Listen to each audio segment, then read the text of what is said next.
4 remaja, 3 diantaranya pelajar SMP ditangkap polisi. 2 kelompok pelajar terlibat aksi tawuran mengedarkan narkotika di 3 kabupaten. Video seorang bocah laki-laki mendapatkan tindak perundungan oleh sejumlah pria viral di media sosial.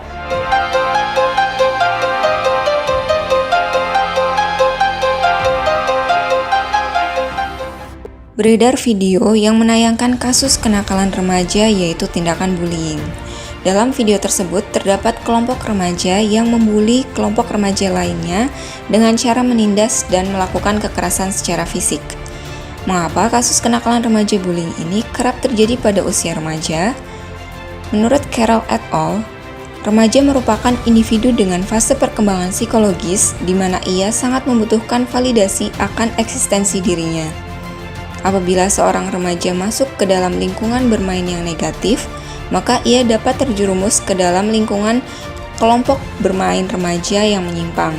Kemungkinan, kelompok remaja dalam video yang beredar merupakan kelompok remaja menyimpang, yang mencari pengakuan eksistensi diri dengan cara menindas orang lain yang dirasa lebih lemah untuk mendapatkan pengakuan dari lingkungannya bahwa ia memiliki kekuasaan dan keberanian. Berdasarkan video tersebut, terdapat solusi untuk mengatasi tindakan bullying yang dapat dilakukan dengan beberapa cara, baik melalui upaya preventif maupun represif. Yang pertama, orang tua perlu membangun komunikasi yang terbuka dan nyaman dengan anak. Hal ini memungkinkan anak untuk menceritakan pengalamannya, termasuk jika mereka mengalami bullying. Selanjutnya, upaya mencegah dan mengatasi bullying di sekolah dapat dimulai dengan menciptakan budaya sekolah yang beratmosfer belajar yang baik melalui pendidikan karakter, menata lingkungan sekolah dengan baik, dan mendukung kegiatan positif siswa dengan membangun aturan sekolah dan sanksi yang jelas terhadap tindakan bullying. Ini disebutkan oleh Rahma tahun 2022. Kemudian melalui pendidikan karakter, tindak kekerasan dapat ditanggulangi dengan memperkuat pengendalian sosial, mengembangkan budaya meminta dan memberi maaf, menerapkan prinsip-prinsip anti kekerasan, memberikan pendidikan perdamaian kepada generasi muda, dan meningkatkan dialog dan komunikasi intensif antar siswa dalam sekolah. Ini disebutkan oleh Yuyarti tahun 2018. Solusi yang selanjutnya, mengajarkan siswa untuk melawan bullying adalah dengan berani melaporkan tindakan bullying terhadap gurunya. Dengan begitu, guru dan pihak sekolah akan dapat segera mengambil tindakan untuk menghentikan pembulian. Maraknya kasus siswa hamil di luar nikah menjadi sorotan saat ini. Berdasarkan analisis video yang digunakan, memiliki persamaan masalah, yaitu adanya pergaulan bebas yang terkadang mengakibatkan hamil di luar nikah pada pelajar. Penyebab dari adanya permasalahan ini bisa diakibatkan oleh kurangnya pengawasan dari pihak orang tua, guru, dan sekolah. Orang tua yang sibuk bekerja maupun orang tua yang lalai terkadang tidak memperhatikan pergaulan anak dengan lingkungannya. Hal ini menyebabkan anak mungkin merasa kekurangan kasih sayang sehingga mencari kenyamanan di luar lingkungan keluarga. Namun, kenyamanan ini mereka dapatkan pada hal-hal yang kurang baik, sehingga dapat berpengaruh pada perilakunya. Ditambah dengan penggunaan smartphone yang saat ini masif digunakan, dapat menyebabkan peredaran video-video yang tidak semestinya ditonton oleh pelajar. Di Ponorogo, Jawa Timur, ada ratusan pelajar berpacaran melewati batas, sehingga terjadi banyak kasus pergaulan bebas dan hamil di luar nikah hingga pengajuan dispensasi nikah ke kantor urusan agama. Solusi dari masalah tersebut dibutuhkan kerjasama dan koordinasi dari pihak orang tua, guru, dan sekolah.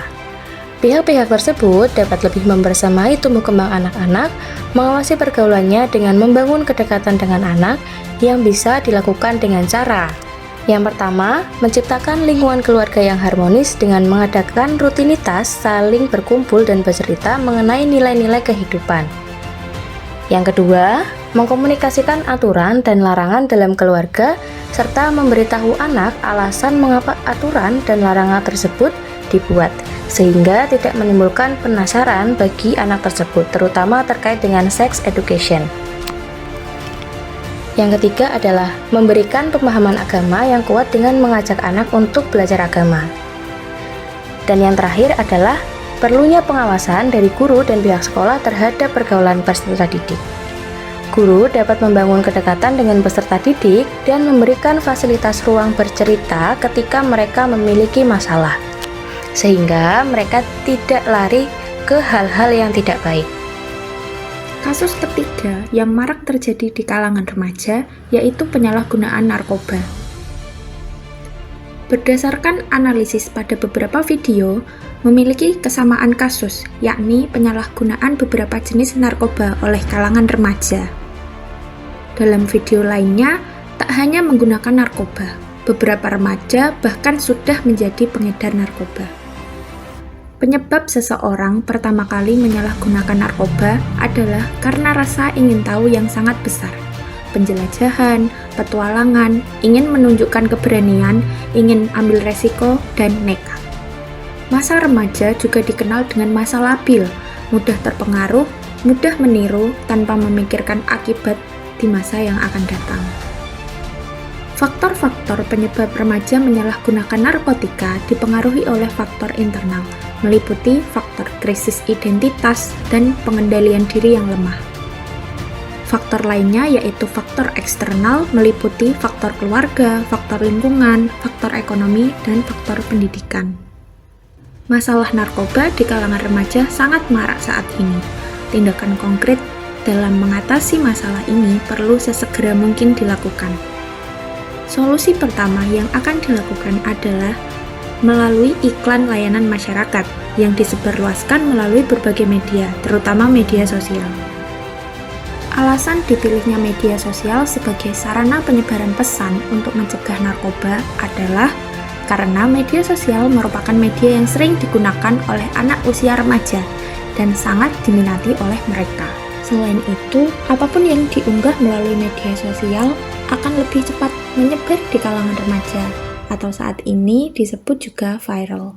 Oleh karena itu, media sosial menjadi sangat ideal untuk menyebarkan pesan pencegahan penyalahgunaan narkoba.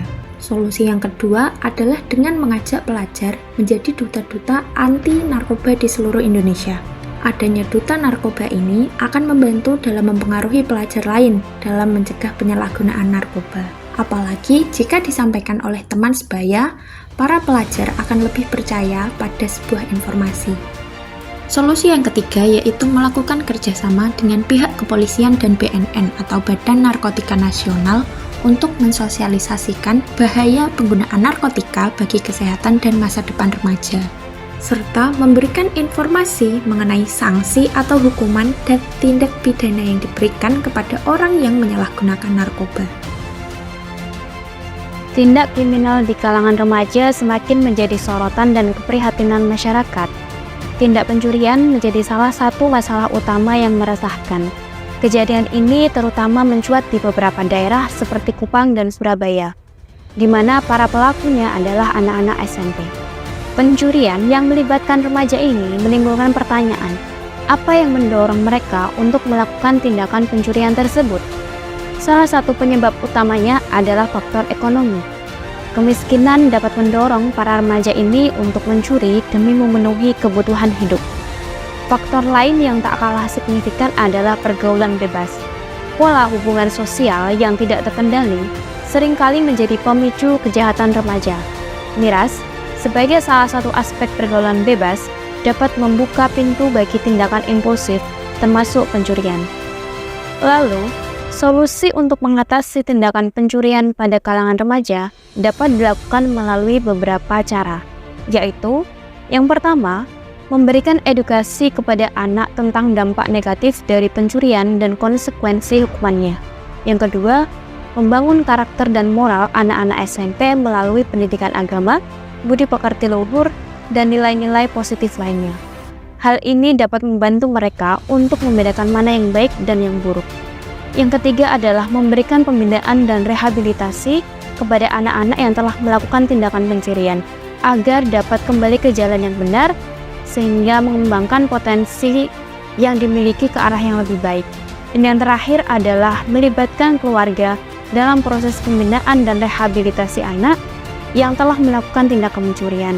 Hal ini penting untuk membantu mereka mendapatkan dukungan untuk melakukan perubahan yang lebih baik. Tawuran pelajar marak terjadi di kalangan pelajar SMP dan SMA. Lalu, penyebab permasalahan itu apa sih? Nah, berdasarkan kasus pada video tersebut, dipicu oleh tantangan dari media sosial, di mana pelajar merasa perlu menunjukkan keberanian sebagai bagian dari identitas diri mereka. Salah satu sebab dari krisis identitas pada masa remaja menimbulkan kendala dalam penyesuaian diri terhadap kegiatan belajarnya, sehingga mengakibatkan munculnya perilaku agresif sebagai perilaku yang dimaksudkan untuk melukai orang lain, baik secara fisik maupun psikis. Ini disebutkan oleh Setiantoro dan Hanggara tahun 2023. Adapun kemajuan teknologi seperti media sosial juga menjadi platform yang memperbesar tekanan sosial dan ekspektasi di kalangan pelajar, seperti memacu persaingan untuk mendapatkan pengakuan atau popularitas di antara rekan-rekan mereka. Hasilnya, beberapa pelajar mungkin merasa terdorong untuk membuktikan diri melalui tindakan agresif seperti terlibat dalam tawuran. Fenomena ini tidak hanya mencakup pertarungan fisik semata, namun juga melibatkan penggunaan senjata tajam. Pelajar yang terlibat dalam tawuran seringkali membawa senjata tajam sebagai bentuk perlindungan diri atau sebagai cara untuk menunjukkan superioritas. Kurangnya perhatian dan pengawasan dari orang tua terhadap lingkungan anaknya di luar sekolah dalam bersosialisasi juga dapat menjadi pemicu maraknya tawuran pelajar. Lalu, bagaimana sih solusi untuk mengatasi masalah tersebut?